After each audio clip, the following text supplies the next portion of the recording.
여러분 평안하십니까? 요즘 어떠세요? 여러분 잘 살고 계십니까? 잘 산다라는 말은 좀 추상적이지만 좀 잘 살 수 있는 방법 하나가 생각이 납니다.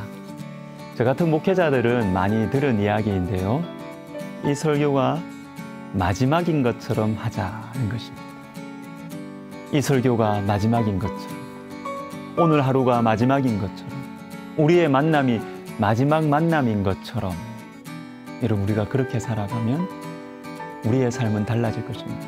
정말 잘 살게 될 것입니다.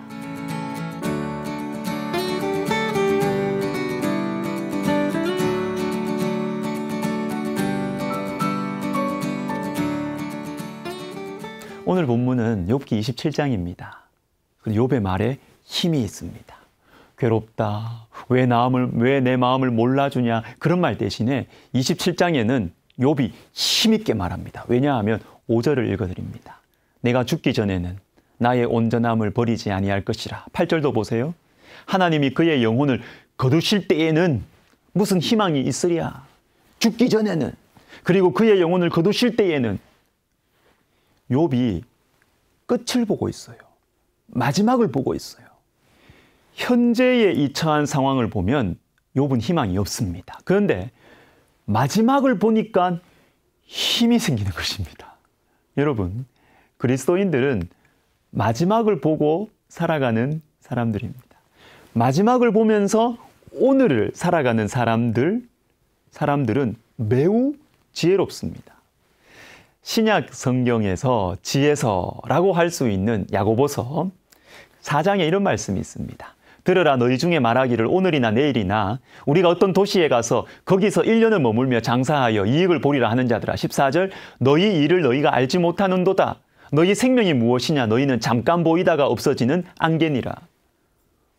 죽음을 생각하지 않고 인생의 끝을 생각하지 않고 당장 돈 버는데 집중하는 사람들을 보고 우리 주님께서 참으로 안타까워하십니다. 끝을 생각하지 않고 살아가면 미련해져요. 끝을 바라보지 않으면 현재가 망가집니다. 요한 1서 3장 3절을 읽어드리겠습니다. 주를 향하여 이 소망을 가진 자마다 그의 깨끗하심과 같이 자기를 깨끗하게 하느니라. 자, 주를 향하여 이 소망을 가진 자, 이 소망이라는 것은 우리 주님을 다시 만날 것에 대한 소망이에요. 마지막에 대한 소망이에요. 끝을 보고 있다는 것입니다. 그런데 이 소망을 가지고 있을 때 오늘 나에게 어떤 일이 일어나느냐 하면 자기를 깨끗하게 하느니라. 끝을 보면 오늘이 달라진다는 것입니다. 마치 이런 것입니다. 어르신들은 아실 텐데 우리나라가 많이 가난했을 때 건설 노동자들이 중동으로 갔죠. 돈 벌려고. 뜨거운 모래바람을 맞으면서 밤낮을 가리지 않고 일했습니다. 3년도 되고 5년도 되고. 그런데 일하러 간 남편이나 한국에 있는 아내나 다시 만날 날 그것을 기다리고 있으면 어떻게 살까요? 힘들어도 가정을 지키면서 자신을 지키면서 견디는 것이죠. 그러나 남편이 안 올 것 같아요. 아내를 다시 못 볼 것 같습니다. 그 마음이 가득 차면, 다시 말해서 끝을 안 보고 살면 자기를 깨끗하게 하지 못하는 것입니다. 당장 원하는 대로, 당장 마음 가는 대로 막 사는 것입니다. 여러분, 끝을 알면 지혜가 생깁니다. 그래서 마지막 날에 대한 말씀인 마태복음 25장에서 주님께서 이렇게 말씀하십니다. 그런즉 깨어 있으라. 너희는 그날과 그때를 알지 못하느니라.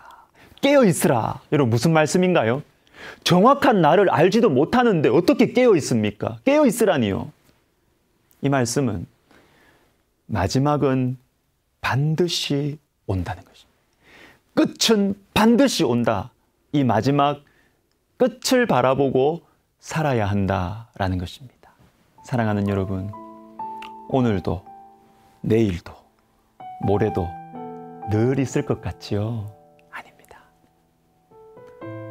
오늘이 마지막인 것처럼 오늘 우리 주님을 만날 수도 있다는 마음으로 살아가면 저와 여러분은 오늘을 매우 뜻깊게 지혜롭게 살 수 있을 것입니다. 기도하겠습니다. 하나님 아버지, 우리의 마음의 눈을 열어주셔서 오늘이 마지막이 될 수도 있다는 것, 내 가까이에 있는 이 사람과의 만남, 이 시간이 오늘이 마지막일 수도 있다는 사실을 알고, 또 오늘 예배가 마지막 예배일 수도 있다는 사실을 알고, 우리가 그렇게 주님을 섬기고 가까이에 있는 사람들을 섬길 수 있는 지혜로운 사람들 되게 하여 주옵소서. 예수님의 이름으로 감사하며 기도하옵나이다. 아멘.